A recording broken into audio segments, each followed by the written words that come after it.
Yeah, let's not go there, eh? Anyway, so, 90 degrees, huh?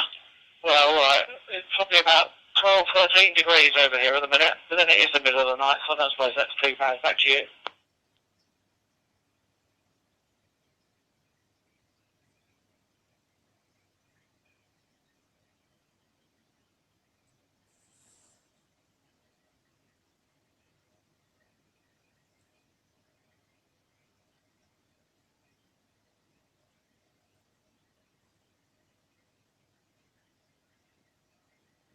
Reinforcement in Chicago. I played in bands, had a studio.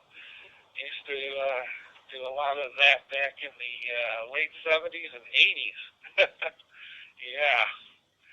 And most of the time I tried not to go home drunk, but it happened. Sure enough, it's not easy moving all that equipment, though. Sometimes I'd sleep in the bar and wake up in the morning.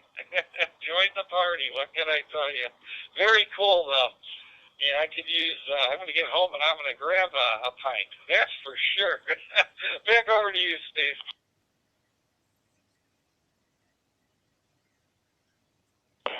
Okay, Don, thanks for that. I just glanced down at the radio. I've got a little handheld, little TYT handheld here, sitting in the cab. I just glanced down to catch your name. I think I've actually kind of robbed you off of Nigel, really. I do apologise, Nigel, but you kind of disappeared. I don't know what's going on. We'll leave a break for him anyway at the end of this one. Yeah, do you know, I remember that all through the 80s and the 90s, lugging all that heavy gear around. I still do it, but the gear is so much lighter. And tonight, even better, just literally my low-level stuff, my deck, laptop, all in a bag. In 5 minutes to set up, 10 minutes to pack away. And yeah, definitely sorted. Much quicker, much better situation when it comes to gigging. So I've got sort of about 19 miles to drive, and I'm not far from home at all. It's not even half one. So anyway, back to you, Don, with a gap from Mike 5, Mike Oscar Whiskey Mobile.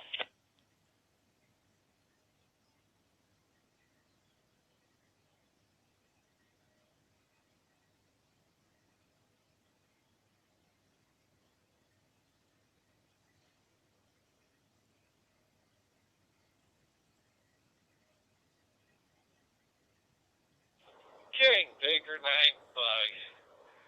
Yeah, moving the equipment back in the day. Yeah, rented a truck, owned a truck, had a van. I remember all the funny games. Moving it in the snow, in the rain. Yeah, a lot of fun. Used to make my friends roadies. That worked. Give them a T-shirt. Help me out. Oh, they love that. Yeah, there's a lot of equipment. Yeah, I did a lot of live venue back then. Brought the big mixing board in, the big amps. Had 4 columns on each side with the horns on top, yeah, and the monitors. Yeah, boy, that was a lot of work. You're right about that. A lot of times we just load it in and then not even unload it till the next day.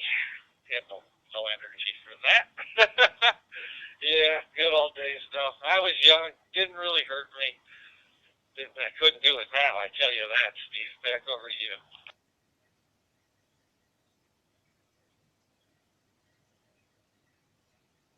N.Somerset MOW. You know, I think I probably could. I did quite a big mobile gig last weekend. As I say, it's no longer anymore. It's no big. A couple of big subs, you know, big bins and sort of bins on their side, and then some horns on top. There's none of that now. We don't do that anymore. It's just, you get big sounds out of small speakers now, and I love it. All powered as well, so no mucking around wiring up amplifiers. Just literally straight out of the low levels of the mixer, straight into the speakers. Job done. But yeah, I reckon I could still do it.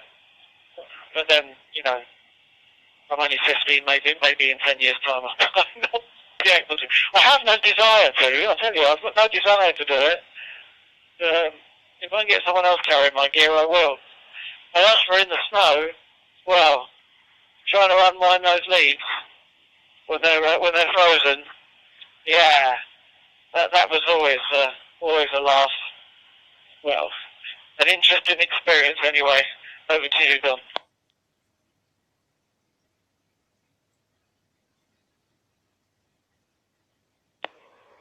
Baker 9-5. Well, I don't know what happened to Nigel. I should have dragged my feet a little more. Next turnaround, Nigel. Pick it up if you're still there. Yeah, well, this was back in the days. We didn't know from little. Had to be big columns. As a matter of fact, I sold most of everything, but I still got 2 columns left. 15s in it, JBLs in it. I got some Eltec horns, and I still think they sound better than anything that's out. We drag them out occasionally, and it just has such a great sound. I can't explain it. And I still got some power amps left and stuff like that. Yeah, well, yeah. When you think about the equipment today, holy smokes, even the stuff that I can run now as a studio, it's amazing. It's a lot different compared to what it was in the 80s and the 90s even. But that's what time does. And, I thought about doing what you do. I should do it. I got everything to do that. I just never get it done. To do sound reinforcement. Wonder how hard that would be for me to go around and try to get a job at that. Back over to you, Steve.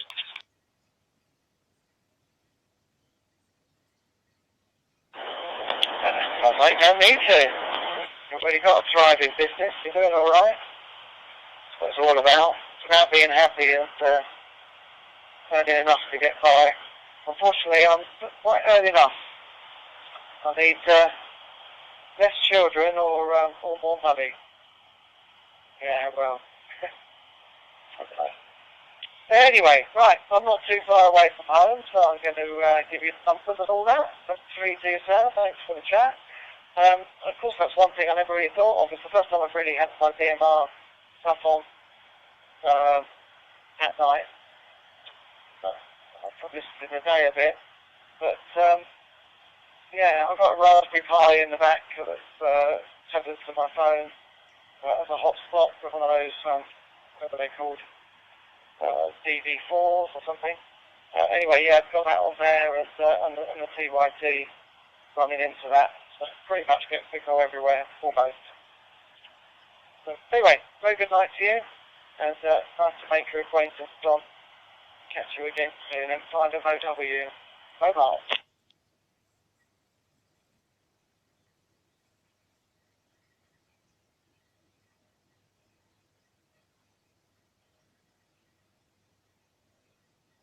Baker 9, Bravo United Golf, Arizona Mobile. Very good, Steve. It's been a real pleasure. And hopefully catch you again. Yeah, I do this quite often because I'm heading home from work, and I'm surprised at this time. No, you guys are changing the clocks. I think that might make it a slight bit earlier. I think you're going to run them back. Anyways, we'll see what happens. KB9 Bug, have a rest of a good morning there, and try to catch you again here.